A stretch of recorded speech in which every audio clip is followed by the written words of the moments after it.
As I have shown in the previous videos, it is in a context of inequality that female literary production has developed.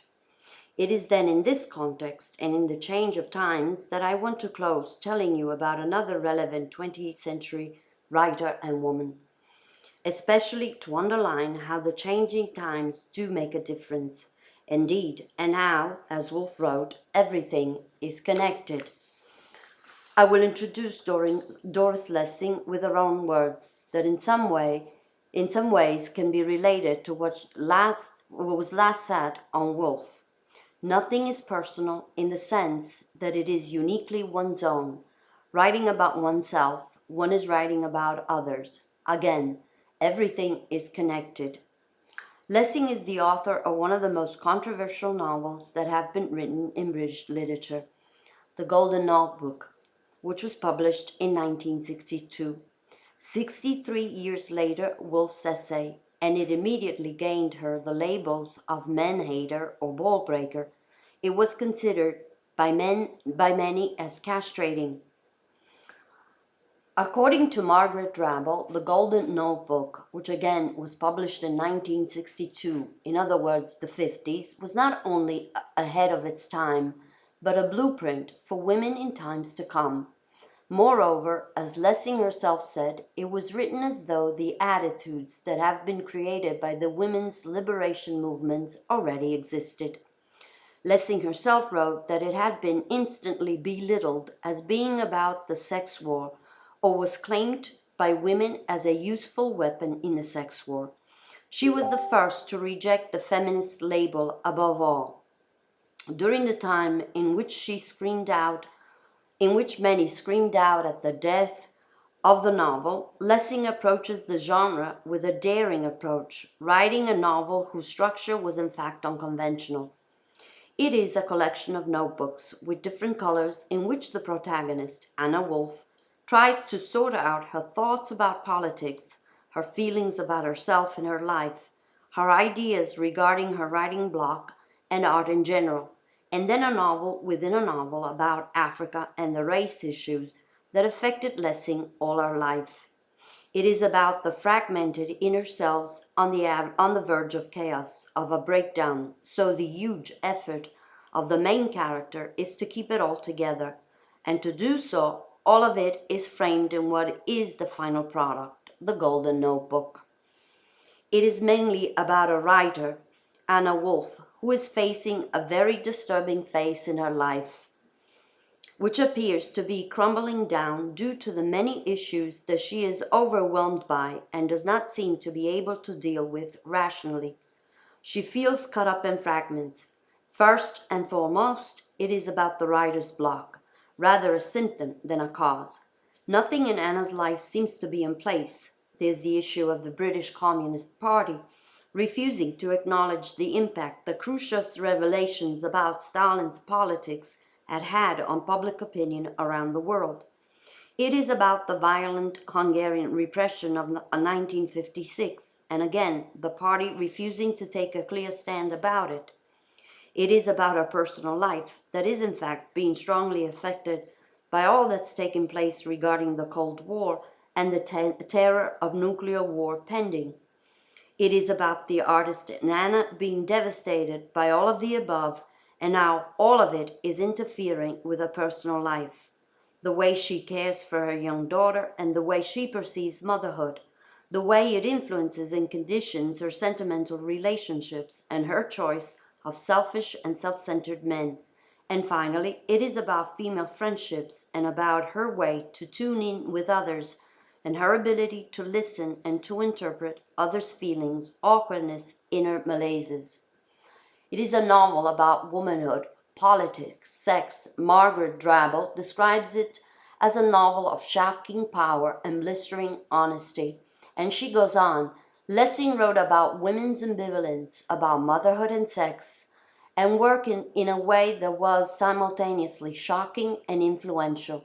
If she rejected the feminist label, it was perhaps because she had no need for it. If others gave it to her, it was perhaps because they needed her. In one of her interviews, Lessing stated that The Golden Notebook was fundamentally a political book.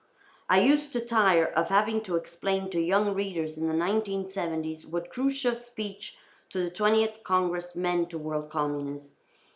That's what really gave the book its charge. At the time, the comrades were denying that Khrushchev had even made that speech, saying it was an invention of the capitalist press. Of course, we are referring to young readers in the 1960s. Yet, reviewers decided to focus only on the female issue, and the book did give in women's liberation movement a drive. It contributed to its coming forth on the public debate, despite Lessing's understandable refusal to it being limited only to that. As far as we are concerned, we can take a look at Rachel Cusk, who asks how we should read Lessing today, and in her opinion, one question is whether her ideas about womanhood or about psychoanalysis or the possibility of rivalry have dated The Golden Notebook. But Cusk also says Lessing's novel has become, if anything, more relevant over time.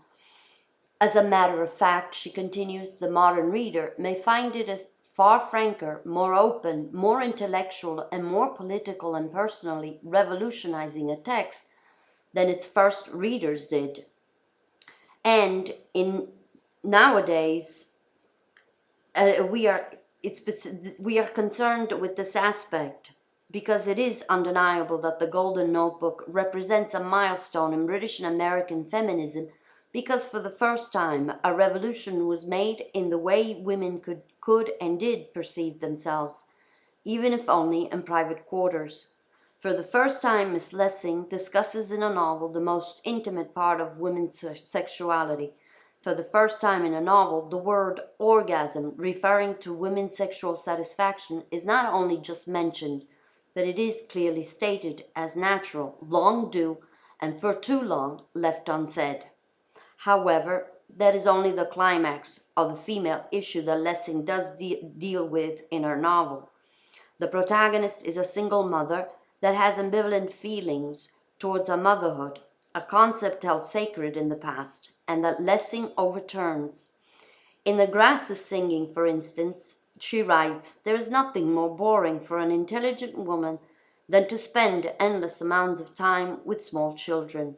And in October 1947, she wrote, I haven't yet met a woman who isn't bitterly rebellious, wanting children, but resenting them because of the way we are cribbed, cabined, and confined. So she isn't new to such outspoken ideas that at the time did sound shocking to most. Again, Cusk concludes by saying, readers today may find it more necessary, or even perhaps more shocking, for it makes our age seem prim and puritanical and half-witted by comparison. Perhaps our time is still to come. And as far as my personal conclusions, what strikes me as being particularly relevant for today's discussion is that if we trace a line to connect all the points that we have just barely touched, we cannot but realize that it is undoubtedly all due to the time we live in, and that everything is in fact connected. None of what makes up for our self-awareness, our self-confidence, and the truth that lays behind the room of one's own as women of our time could have happened without women like Emily Pankhurst, Virginia Woolf, Doris Lessing, and many, many more of whom we know very little, perhaps, of their daily struggle to affirm their worth in what is still a man's world, even today.